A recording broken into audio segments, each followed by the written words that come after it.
दोस्तों, Shiv Shakti YouTube channel में आप लोगों का बहुत बहुत स्वागत है। आज हम बताने जा रहे हैं सवारी आना अच्छा है या बुरा है।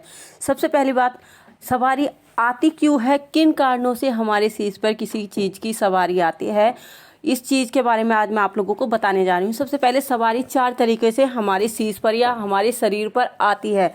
वो 4 तरीके कौन से हैं? सबसे पहला है भक्ति से प्रसन्न होकर। कई बार सवारी किसी की भक्ति से प्रसन्न होकर, जैसे कि आप माता रानी की पूजा कर रहे हो, नित्य प्रतिदिन आपने एक रूल बना रखा है अपने देवी देवता को पूजने का, या आप माता की या भोले की, या आप चाहे किसी को भी मानते हो, आप उनकी सेवा कर रहे हो, एक बिल्कुल साफ मन से सेवा कर रहे हो, सुबह शाम एक नियम बना रखा है। कई बार तो सवारी जब भगवान आपसे बहुत ज़्यादा प्रसन्न हो जाते हैं, आप पर प्रसन्न होकर खुश होकर आपके शीश पर सवारी आना शुरू हो जाती है, तो इसी कारण भी कई बार सवारी आती है। और कई बार आती है गुरु द्वारा, मतलब कई बार सवारी अपने आप नहाकर हमें गुरु द्वारा, हमने कोई गुरु धारण किया, गुरु ने हमें किसी चीज़ की सवारी दी, हमारी शीश पर हाथ रखा, माता की, बावरी की, और आजकल बहुत ज़्यादा चलन में है, बहुत सारे लोग जाते हैं और अमर सिंह पवन लेते हैं। तो उन सब चीज़ों की सवारी क्यों आती है? जब हम गुरु बनाते हैं और गुरु हमारी शीश पर हाथ रखता है, वो कुछ नियम बताता है, 1.25 महीने के, 21 दिन के, या उसके बाद कुछ नियम होते हैं, उनको हमको पालन करना होता है। उसके बाद सवारी हमारी शीश पर आना शुरू होती है और हमारी शीश पर आती रहती है। और क्यों आती है? नंबर 3, सवारी पीढ़ी दर पीढ़ी, जैसे कि किसी घर में ये होता है कि किसी के पूर्वजों से ही पीढ़ी दर पीढ़ी सवारी चले आ रही है।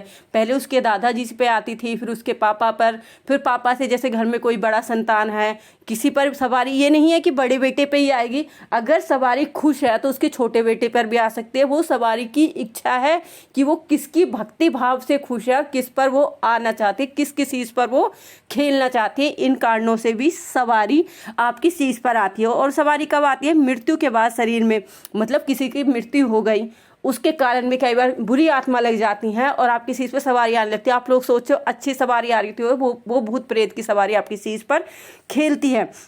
सवारी किस प्रकार आती है? सवारी एक तो गुरु के द्वारा आती है और एक बिना गुरु के द्वारा आती है। बिना गुरु के द्वारा, जैसे कि आप नित्य प्रतिदिन पूजा पाठ करते हो, आपकी पूजा पाठ से प्रसन्न होकर सवारी आती है। और एक गुरु द्वारा सवारी आती है, मतलब कि जैसे कि सवारी आएगी, जब आप बुलाते हो तो सवारी आएगी।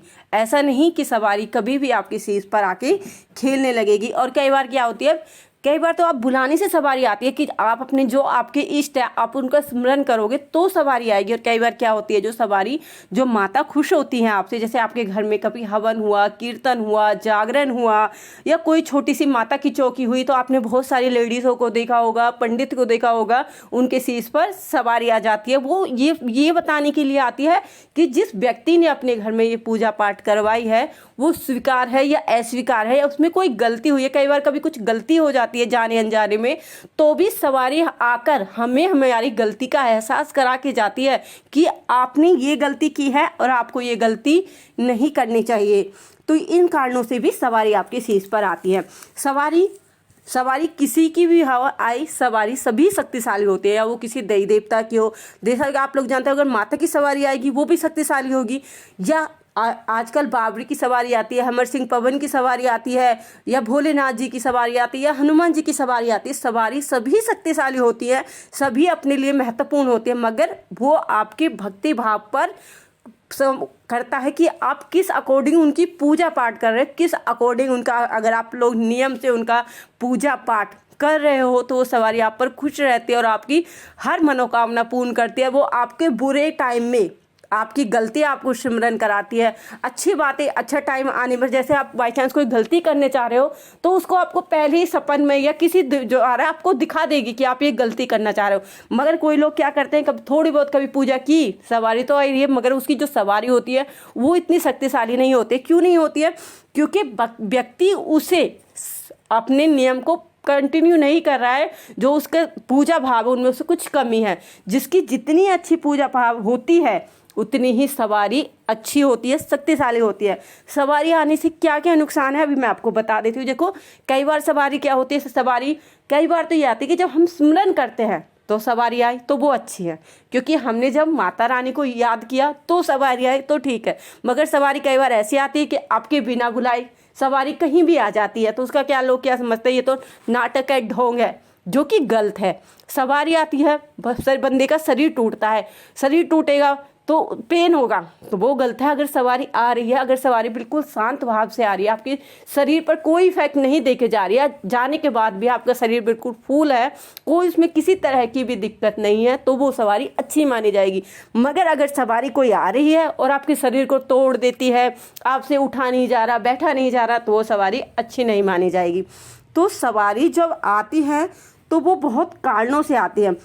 ये नहीं है कि सवारी मेन भगवान की आएगी। जैसा कि मान लीजिए हनुमान बाबा की आप पूजा कर रहे हो, आप बालाजी महाराज को मानते हो, तो आप यही नहीं समझ सकते कि आपके ऊपर हनुमान जी की ही सवारी आएगी। हनुमान जी के दूतों की सवारी भी आपके ऊपर आ सकती है, क्योंकि जो मेन भगवान होता है वो कभी भी किसी के शीश पर नहीं खेलता। उसकी जो दूत होते हैं या उनकी जो परछाई होती है, सिर्फ वो आपकी शीश पर आती है। कभी ऐसा नहीं हो सकता कि कभी आपकी शीश पे माता काली खेलने लगे या भगवान हनुमान जी आपकी शीश पर आने लगे, ऐसा कभी भी नहीं होता है। हमेशा सवारी उनके दूतों की आती है। सवारी आना अच्छा है अगर वो अच्छे तरह से आ रही है। कई बार हमारे यहाँ भी है एक लेडी, उसको कहीं भी चलते फिरते कहीं भी उसकी शीश पर उनके कोई आते हैं, वो कहीं भी आ जाते हैं, गली में, चौराहे पर, तो क्या होता है, ऐसे आने से, सवारी आने से इंसान की बेइज्जती होती है। सब कहते हैं अरे इसे कहीं भी आ जाती है।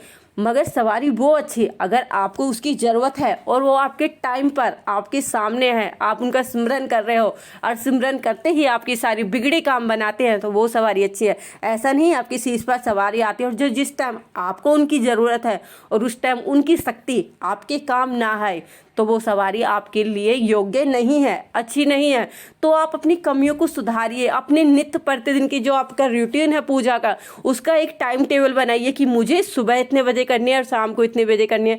क्योंकि जो भगवान होता है वो आपकी भक्ति भाव देखता है, ये नहीं देखता कि किसके क्या है। तो बस दोस्तों, आज के लिए इतना ही। उम्मीद करती हूँ आप लोगों को मेरी वीडियो अच्छी लगी होगी। अगर अच्छी लगी हो तो प्लीज़ मेरे चैनल को लाइक शेयर सब्सक्राइब करना ना भूलें और बेल आइकन को ज़रूर प्रेस करें, जिससे कि मैं कोई भी नई वीडियो डालूँ तो उसका नोटिफिकेशन आप लोगों को सबसे पहले मिल सके। बस आज के लिए इतना ही। जय माता दी दोस्तों, हम मिलते हैं अपनी अगली वीडियो में। उस टाइम तक हमारे चैनल के साथ ऐसे ही बने रहिए, हमारे चैनल को ऐसे ही प्यार देते रहिए। जय माता दी दोस्तों।